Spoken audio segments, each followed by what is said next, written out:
Now, South Africa's troubled state-run electricity firm Eskom says 11 of its power plants have been shut down. The country is in its fourth day of severe power cuts, which have caused transport problems in the main city, Johannesburg, with many traffic lights switched off. Eskom says it's working around the clock to return more generating capacity to the network and has appealed to customers to turn off all non-essential lights and appliances.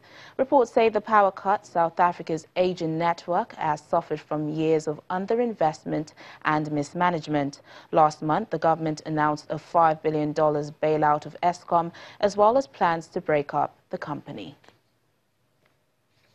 The Minister for Public Enterprises, Pravin Gordhan, and the Eskom top team kept bearing apologies for the state of power supply in South Africa, a situation already taking its toll on the economy.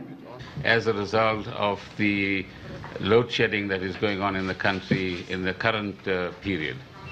We fully understand that frustration. We want to apologize for the additional burden that we're placing on our people in South Africa at this point in time, and to the businesses, small and big, which are working under very difficult circumstances in this current economic climate. To explain why only 28,000 megawatts out of 45,000 megawatt installed capacity is being distributed, Eskom officials gave a PowerPoint breakdown of how it distributes electricity, what makes breakdowns happen. Part of the blame they place on aging power plants, some of which are about 40 years old. Minister Gordhan didn't have immediate answers, but he admitted it's going to be a struggle in the foreseeable future. We can assure South Africans that we are doing the best we can under very difficult circumstances to get out of stage 4 permanently if we can. What is clear, and what South Africans should be clear about, is that Eskom cannot continue as it is. But the financial situation doesn't allow it to continue in its current form.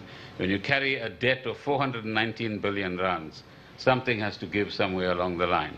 And it's time to change the structure and the business model, as the President indicated, make Eskom a lot more viable in terms of its key component parts, generation, transmission and distribution. For now, every sector groans with unfamiliar sights and sounds like these. As the people ask, how long will this go on? To that, the minister says investigations need to be completed and answers expected in the next 10 to 14 days. From Johannesburg, South Africa, Betty Dibia, Channels Television News. Now, the state star witness in the trial of Nigerian pastor Timothy Omotosho in South Africa, Mrs. Cheryl Zandi, has announced that she is willing to retestify in the trial, which is set to start from scratch on the 30th of July this year. Speaking to the media in Johannesburg today, Miss Zandi, says although the National Prosecuting Authority is yet to reach out to her following the recusal of the former trial judge Mandela Makwala, the thought of having to go through the process of testifying again will traumatize her further. Pastor Omotosho and 2 co-accused are facing 97 charges, including human trafficking. Judge Mandela Makwala recused himself from the case after it came to light that he may have financial interest in the accommodation for witnesses in the case, an allegation he denies. Has not yet reached out to me to officially tell me how this recusal is going to affect me. But I do read the news, and the bottom line is that I am likely going to have to start testifying all over again from scratch, as if nothing happened last year. As if I didn't have to write special exams because the trauma I experienced made me incapable of concentration. I couldn't read for a few months. As if I didn't have to spend time away from my family to keep myself alive and to keep them alive. As if I haven't lost enough weight and sleep from all the stress that I've endured from this process. Now, here in Nigeria, the Delta State government has suspended the head teacher of Okoti Ebo Primary School 1, Sapele local government area of the state, over the viral video of a pupil, Success Adego, who was sent away from school for not paying her school fees. According to the State Commissioner for Basic and Secondary Education, the state government operates a free education scheme across the state. Channels Television was at the school on a fact-finding mission.